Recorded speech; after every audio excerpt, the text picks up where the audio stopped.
எல்லாருக்கும் வணக்கம்.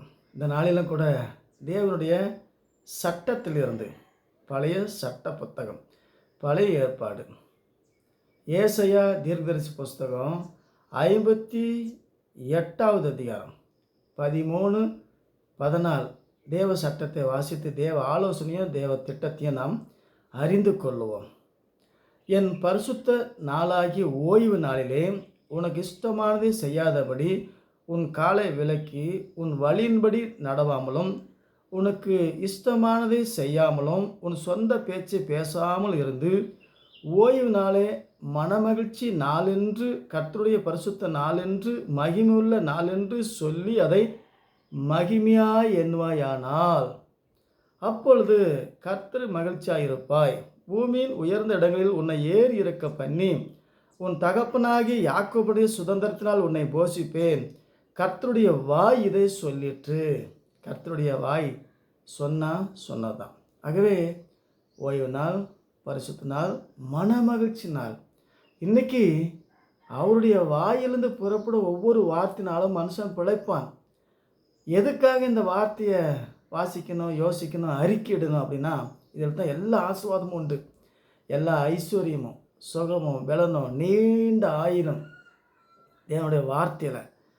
அவருடைய வார்த்தையை அறிக்கையிட்டு இந்த நாள் மகிழ்ச்சியான நாள், தேவனுடைய நாள், மகிமையாய் எண்ணுவாயானால் அப்பொழுது உன்னை உயர்ந்த இடத்திலே ஏறி இறக்க பண்ணி உன் தகப்பனாகிய யாக்கோபின் சுதந்திரத்தினால் நம்மை போஷிப்பார். சுவிசேஷம் அப்படின்னா சுதந்திரம், அதுதான் நிரந்தரம், அதுதான் தேவனுடைய வாக்கு தத்தம். ஆகவே சுதந்திரத்தையும் நிரந்தரத்தையும் அறிந்து புரிந்து தெரிந்து இன்னைக்கு 6 நாள் என்ன பேசணும், இன்னைக்கு பேசக்கூடாது. 7வது நாள் ஓய்வு நாள், வானத்தையும் பூமியை உண்டாக்கின தேவனுடைய மகிமையான நாள். இந்த நாளில் கர்த்தருக்குள் மனமகிழ்ச்சியாக இருக்கணும். மனமகிழ்ச்சினா என்ன? ஒரு புதிய தம்பதிகள் கல்யாணமான அந்த நாள் ஏறக்குறைய ஒரு 5 வருஷம் அவருடைய மகிழ்ச்சிக்கு அளவே இருக்காது. அது போன்ற மன மகிழ்ச்சி. அப்போ தேவன் மணவாளனாக இருக்கிறான். இன்றைக்கி மணவாட்டி மணவாளனோடு மகிழ்ச்சியாக இருக்கும்போது புகழ்ச்சியும் தேவனுடைய வளர்ச்சியும் தேவனுடைய அதிசய அற்புதத்தையும் நம்ம பார்க்க முடியும். ஆகவே சும்மா இரு, சுகமாயிரு, தேவனுடைய வார்த்தையை வாசித்து யோசித்து விசுவாசித்து அறிக்கையிட்டு தேவன் ராஜாதி ராஜா, ராஜாவே பணிந்து கொண்டால் படிப்படுவார், எதிர்த்து நின்னாக்கா கொரா விட்டு கடிப்படுவார். ஆகவே படிப்போடுகிற தேவனை பாதத்தில் அமர்ந்து வானத்தையும் பூமியை உண்டாக்கின தேவனை ஆராதித்து துதித்து மகிமைப்படுத்தும் போது சகல ஆசீர்வாதமும் ஐஸ்வர்யமும். 6 நாளும் என்ன பேசி என்ன வந்தது? 7வது நாள் என்ன பேசணும்? வானத்தையும் பூமியை உண்டாக்கின மகிமையான தேவனுடைய வருகைக்காக, 1000 வருஷ அரசாட்சிக்காக, நித்தியம் வாழ்க்கைக்காக, பரலோக ராஜ்யத்துக்காக, அவர் செஞ்ச அதிசயத்தை அற்புதத்துக்காக தேவனை துதிக்கும் போது தேவனுடைய மகிமையான ஆசீர்வாதத்தையும் ஐஸ்வர்யத்தையும் நம்மால் சுதந்திரிக்க முடியும். ஆகவே சும்மா இரு, சுகமாயிரு, அவர் சொன்னதை சொல்லிக்கொண்டு அவருடைய வார்த்தை ஒன்றும் வீணாய் போகாது.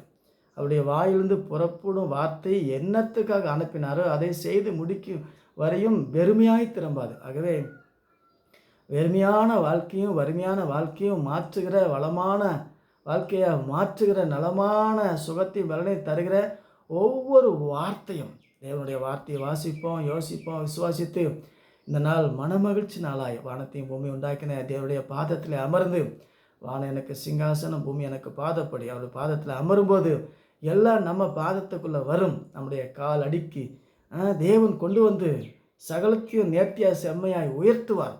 எல்லா தடையை நீக்குவார். கோணலை செவையாக்கி கரடானதை சமமாக்கி பள்ளங்களை நிரப்பி நம்முடைய பாத்திரத்தை நிரம்பி வழியை செய்கிற தேவன்.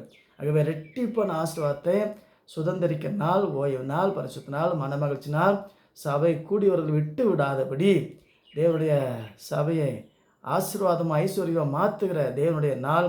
நம்முடைய சந்ததி தலைமுறையாய் தேவனுடைய வாக்குத்தத்தை சொல்லி அவரை ஆராதிப்போம், அவரை தொழுது கொள்வோம். கர்த்தருக்குள் மனமகிழ்ச்சியாக இருந்து சகலத்தையும் சுதந்திரிப்போம். கர்த்தர் உங்களை ஆசீர்வதிப்பார். மீண்டும் சந்திப்போம். வணக்கம்.